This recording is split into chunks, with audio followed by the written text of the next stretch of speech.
Bismillahirrahmanirrahim. Assalamualaikum warahmatullahi wabarakatuh. Alhamdulillahirabbil alamin wa bihi nasta'inu ala umuri dunya waddin. Wassalatu wassalamu ala asrofil anbiya'i wal mursalin wa ala alihi wa ashabihi ajma'in. Segala puji hanya milik Allah Subhanahu wa taala yang telah memberikan kepada kita semuanya segala limpahan nikmat, karunia, taufik dan hidayahnya, sehingga alhamdulillah Allah Subhanahu wa taala masih memberikan kesempatan kepada kita semuanya untuk bisa istiqomah di dalam melakukan ketaatan ibadah kepada Allah Subhanahu wa taala. Mudah-mudahan setiap amal ibadah yang kita lakukan dijadikan oleh Allah Subhanahu wa taala sebagai amal saleh, jadi jalan penggugur dari setiap dosa dan kemaksiatan yang kita lakukan, jadi jalan keselamatan, kebahagiaan untuk kita semuanya hidup di dunia dan di akhirat. Amin ya Allah ya Rabbal Alamin. Jemaah Darut Tauhid yang dimuliakan oleh Allah Subhanahu wa taala, 10 terakhir di bulan Ramadan adalah merupakan waktu yang sangat ditunggu-tunggu oleh kaum muslimin di seluruh penjuru dunia. Kenapa? Karena di 10 terakhir bulan Ramadan itu ada salah satu di antara malamnya yang Allah Subhanahu wa taala memberikan kemuliaan yang kita kenal dengan istilah Lailatul Qadar, yakni malam yang penuh dengan kemuliaan. Yang para ulama menyampaikan, siapa yang beribadah pada saat malam Lailatul Qadar, maka khairun min alfi syahrin, ibadahnya lebih baik daripada 1000 bulan. Itu juga yang Allah Subhanahu wa taala sampaikan di dalam Al-Qur'an. Bahkan Rasulullah sallallahu alaihi wasallam menyampaikan di dalam hadisnya, "Man qoma lailatal qadri." Barang siapa yang menghidupkan malam hari pada saat Lailatul Qadar. Rasulullah sallallahu alaihi wasallam tidak menyebutkan dengan man sholat, barang siapa yang sholat, tapi Rasulullah lebih menggunakan istilah yang lebih umum. Man qoma, barang siapa yang menghidupkan malam hari pada saat Lailatul Qadar dengan berbagai macam amal ibadah kepada Allah, dengan melaksanakan sholat tarawih, dengan melaksanakan tilawah Al-Quran, dengan memberikan sedekah, imanan wahtisaban. Semuanya itu dilakukan karena keimanannya kepada Allah, wahtisaban, dan hanya ingin mengharapkan keridhaan Allah Subhanahu wa taala semata. Apa kata Nabi? Ghufirallahu ma taqaddama min danbih, maka akan diampuni dosa-dosanya yang telah lalu. Masya Allah ya Karim.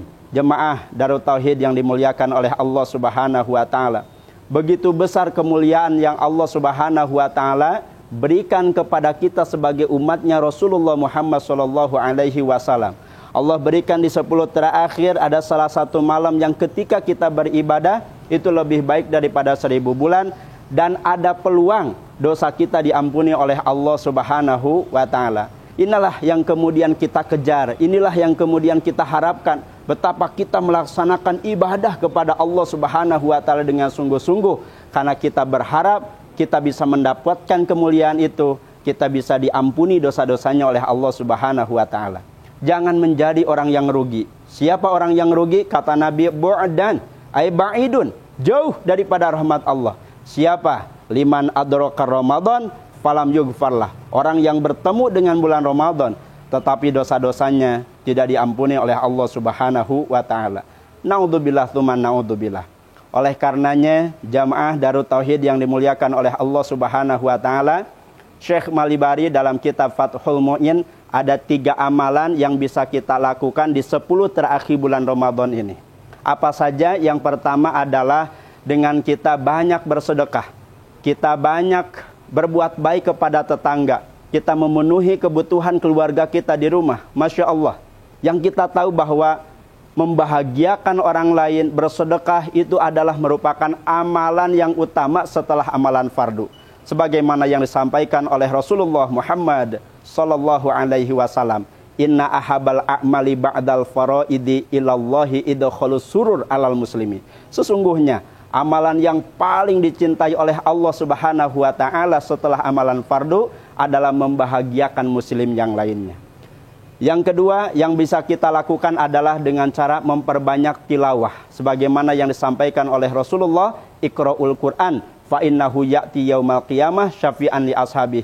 Bacalah olehmu Al-Quran, karena sesungguhnya Al-Quran akan memberikan syafaat kepada orang yang membacanya di akhirat kelak. Dan Masya Allah, syafaat yang diberikan Al-Quran itu berbeda dengan syafaat-syafaat yang lain. Syafaat Al-Quran bisa menjaga seseorang daripada merasakan siksa api neraka jahanam. Dan yang ketiga, amalan yang bisa kita lakukan di 10 terakhir bulan Ramadan adalah dengan cara kita melaksanakan i'tikaf. Sebagaimana yang sudah dicontohkan dan diperintahkan oleh Rasulullah SAW, bahwasanya di 10 terakhir Ramadan Rasulullah SAW senantiasa melaksanakan i'tikaf. Sebagaimana juga yang disampaikan oleh Bunda Aisyah radhiyallahu anha, bahwa Rasulullah SAW di 10 terakhir bulan Ramadan adalah fokus untuk beribadah kepada Allah, bahkan mengajak keluarganya untuk bisa sama-sama ikut beribadah kepada Allah Subhanahu wa taala, di antaranya adalah dengan beriktikaf. Mudah-mudahan Allah Subhanahu wa taala memberikan kemampuan kepada kita semuanya untuk bisa melaksanakannya, sehingga kita bisa mendapatkan malam kemuliaan itu, yakni Lailatul Qadar, dan Allah Subhanahu wa taala ampuni kita semuanya dari setiap dosa dan kemaksiatan yang sudah kita lakukan. Jamaah Darut Tauhid yang dimuliakan oleh Allah Subhanahu wa taala, selamat berbuka puasa. Mudah-mudahan amal ibadah yang kita lakukan diterima oleh Allah Subhanahu wa taala. Wassalamualaikum warahmatullahi wabarakatuh. Assalamualaikum warahmatullahi wabarakatuh. Rasulullah bersabda, khairun nas anfa'uhum linnas. Sebaik-baik dari kalian, hai para manusia, adalah orang yang memberi manfaat bagi orang lain. Maka orang beragama di dalam Islam ini harus nafi'un li ghairihi, memberi manfaat bagi orang lain. Saat ini banyak kita ketahui berapa banyak orang yang bekerja harian terdampak dari COVID-19. Orang-orang yang di PHK dari kerjanya, para tenaga medis kekurangan APD. Maka tugas kita, siapa yang peduli dengan sesama, maka yang di langit pun akan peduli kepada kita semuanya. Salurkan zakat, infak, sedekah Anda, wakaf Anda ke Lasnas Titi Peduli. Insya Allah amanah, barokah, manfaat dunia sampai akhirat. Saya Ustadz Wijayanto. Assalamualaikum warahmatullahi wabarakatuh.